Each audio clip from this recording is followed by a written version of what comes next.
తెలివి తక్కువ గాడిద.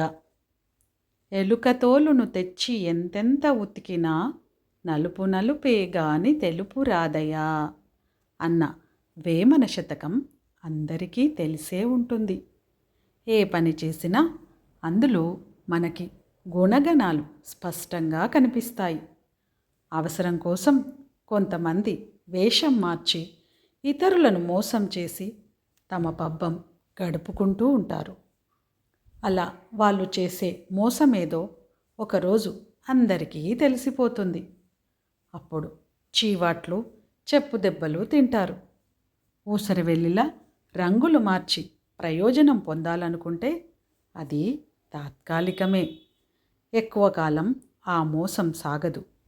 అలా రంగు మార్చి తన పబ్బం గడుపుకున్న గాడిద చివరికి ఆ మోసం బయటపడి ఏ శిక్షను అనుభవించిందో ఈ కథలో తెలుసుకుందాము.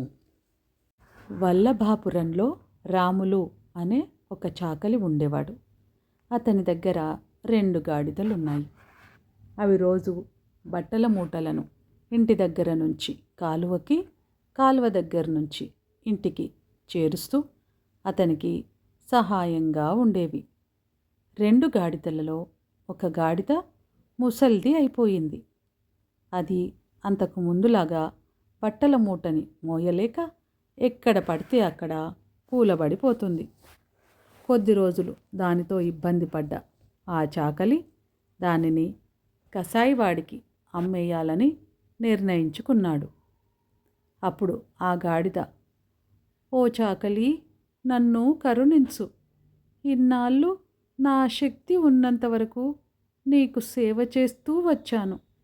ఇప్పుడు ముసలిదాన్ని అయిపోయానని నన్ను కసాయివాడికి అమ్మేస్తావా?" అంటూ ఏడ్చింది. "అమ్మక ఏం చేయమంటావు? నీకు తిండి కూడా దండగా" అంటూ కసురుకున్నాడు ఆ చాకలి. కానీ తనని కరుణించమంటూ ఆ గాడిద పదే పదే వేడుకోవడంతో సరే అన్నాడు ఆ చాకలి. కొద్ది రోజులయ్యేసరికి ఏ పని చేయకుండా ఖాళీగా ఇంట్లో కూర్చున్న గాడిదను మేపడం ఆ చాకలికి కాస్తంత కష్టంగా తోచింది. దాంతో ఒక ఉపాయం ఆలోచించి మర్నాడు సంతకు వెళ్ళి పులితోలు కొనుక్కొచ్చాడు. ఆ రాత్రి గాడిదను పిలిచి, "చూడు, నీకు తిండి పెట్టడం నాకు కష్టంగా ఉంది. అందుకనే ఈ పులితోలును తెచ్చాను. నువ్వు దీన్ని కప్పుకొని బయటకు వెళ్ళి రాత్రిపూట నీ ఇష్టం వచ్చిన చేనులో నువ్వు కడుపు నిండా తినిరా. నువ్వు పులివి అనుకొని ఎవ్వరూ ఏమీ చేయరు" అన్నాడు. గాడిద అందుకు సరే అంది. ఆ రాత్రి పులితోలును ఆ గాడిదకు కప్పి బయటకు వదిలాడు అతను. ఆ గాడిద సరాసరి చివర ఉన్న జొన్న చేల వైపు వెళ్ళింది.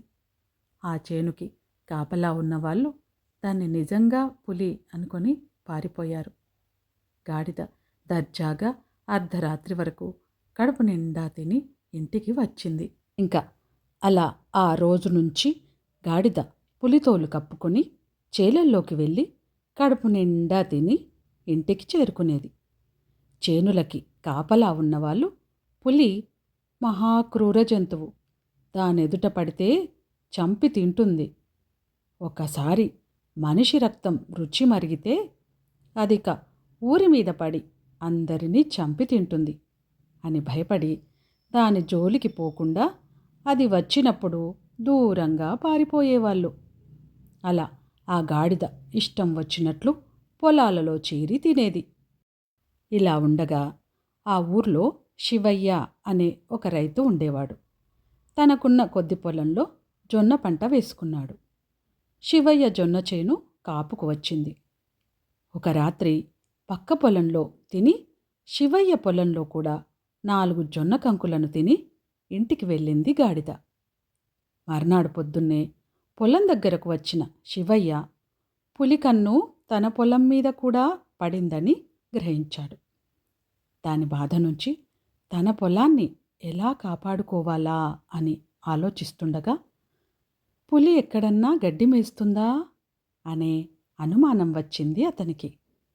ఆ అనుమానం నిజమో కాదో తెలుసుకోవాలని నిర్ణయించుకొని ఆ రాత్రి పొడవైన కత్తి, బలమైన కర్ర తీసుకొని పొలం దగ్గరకు వెళ్ళి గట్టు మీద ఉన్న వేప చెట్టెక్కి కూర్చున్నాడు. బాగా చీకటి పడ్డాక పులితోలు కప్పుకొని ఆ గాడిద శివయ్య పొలం దగ్గరికి వచ్చింది. సరాసరి చేనులోకి దిగి తాపీగా జొన్న కంకులను తినసాగింది. కొద్దిసేపు ఊరుకుని పెద్దగా శబ్దం చేస్తే ఆ పులి పారిపోతుందేమో అని శివయ్య గొంతు మార్చి గట్టిగా అరిచాడు. ఆ శబ్దం గాడిద విన్నది. గాడిదలాగా వినిపించిన ఆ అరుపుకి తనలాగే జొన్న కంకులు తినడానికి ఆ చాకలి రెండో గాడిదను కూడా పంపి ఉంటాడు అనుకుంటూ, నేనిక్కడున్నాను, ఇటువైపు రా అన్నట్లు పెద్దగా ఓండ్రు పెట్టింది. ఆ అరుపు విన్న శివయ్యకు పులి అసలు రంగు తెలిసిపోయింది. వెంటనే చెట్టు దిగి కర్ర తీసుకుని గాడిద వెంటపడి దానిని కర్రతో బాగా కొట్టి చంపేశాడు. పాపం చాకలి పిసినారితనానికి ఆ గాడిద బలైపోయింది. ఈ కథ మీకు నచ్చితే ఒక లైక్ చేసి సబ్స్క్రైబ్ చేయండి. కామెంట్ పెట్టడం మర్చిపోకండి. మీ కామెంటు నాకెంతో అమూల్యమైనది. ధన్యవాదాలు.